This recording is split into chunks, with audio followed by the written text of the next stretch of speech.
بسم الله الرحمن الرحيم اعوذ باللہ من الشیطان الرجیم، بسم اللہ الرحمن الرحیم۔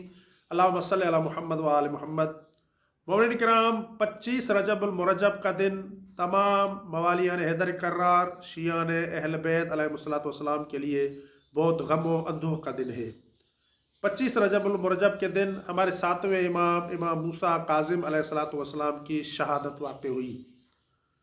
امام موسیٰ کاظم علیہ السلام کی شہادت 25 رجب المرجب 183 ہجری کو بغداد میں واقع ہوئی، اور اس وقت امام موسیٰ کاظم علیہ السلام کی عمر مبارک 55 برس تھی۔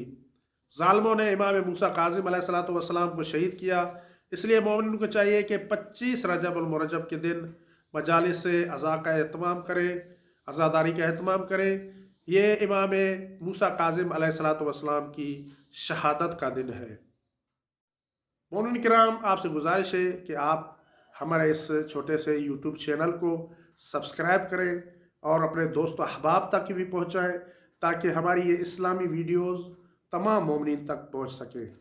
اگر ہماری یہ ویڈیو آپ کے لیے ہیلپ فل رہی ہے تو ہمارے چینل کو سبسکرائب کر لیں اور ویڈیو کو لائک بھی کر لیں، تاکہ ہمیں اس جیسی اور ویڈیو بنانے کے لیے